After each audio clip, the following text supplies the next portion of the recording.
Hi everybody, I hope your map testing went well. I know it's not the most fun thing to do in the world, so I appreciate you guys taking that time on it.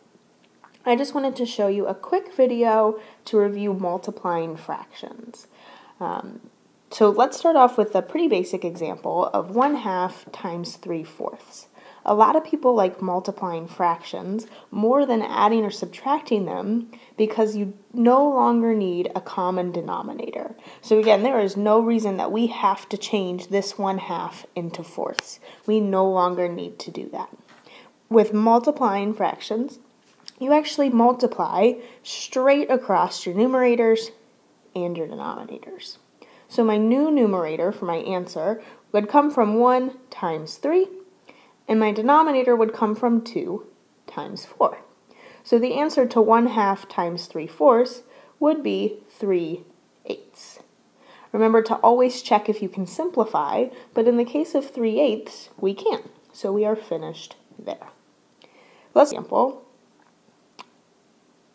of 4/5 times 3/7. Again, I'm going to multiply straight across. So 4 times 3 over 5 times 7. This time my answer would be 12/35. And again, I can't simplify those two, so I'm finished. Looking at this, I have the same problem written 2 different times. So I'm actually going to show you 2 different ways you could approach solving this problem. The first is by doing what we've been doing for the past 2 examples, of multiplying straight across. So my numerator comes from 2 times 1.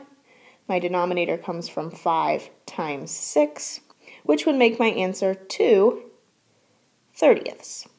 Now, looking at that final answer, they're both even numbers, which is first my signal that I could simplify that further.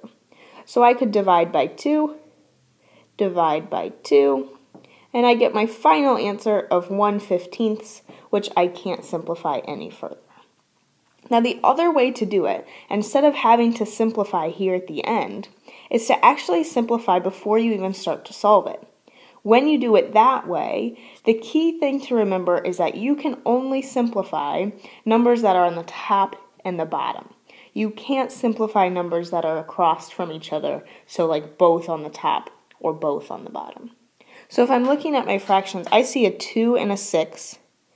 And again, I have 1 on the top and 1 on the bottom. That's what I need in order to simplify at this step.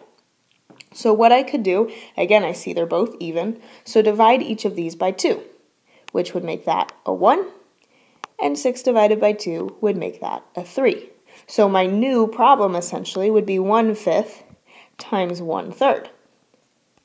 Multiplying straight across, 1 times 1, 5 times 3, I get the same answer as earlier of 1/15. These are both the same, which makes us happy. Now, we've been learning about multiplying positive and negative numbers. So we can take what we know about that from our first day and apply it to multiplying positive and negative fractions. So I gave us this first example of -2/3 times 1/7.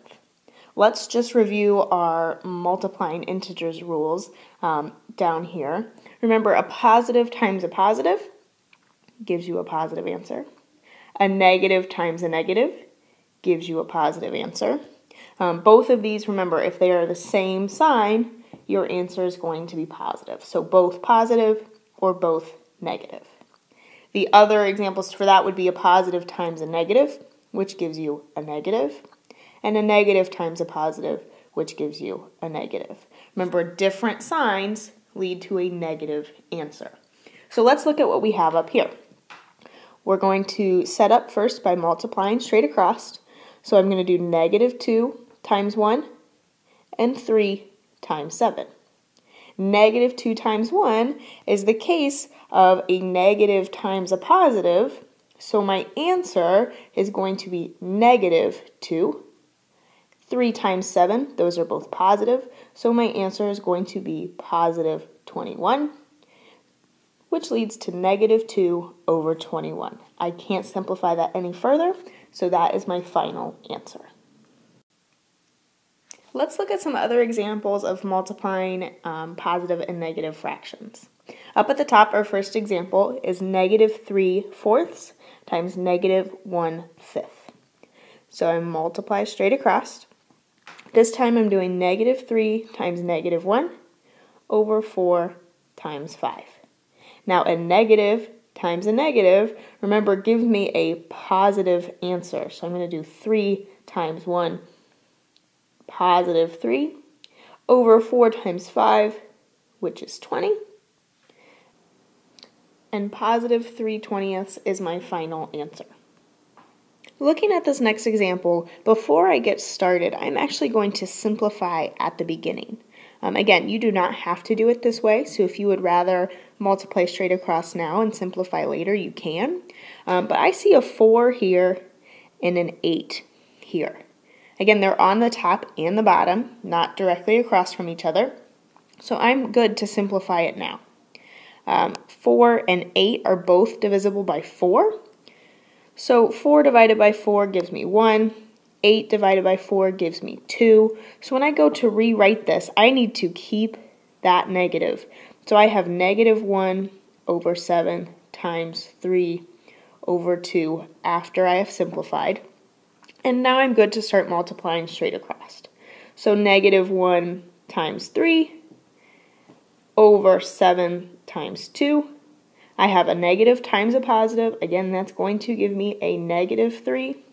And 7 times 12 is going to give me 14.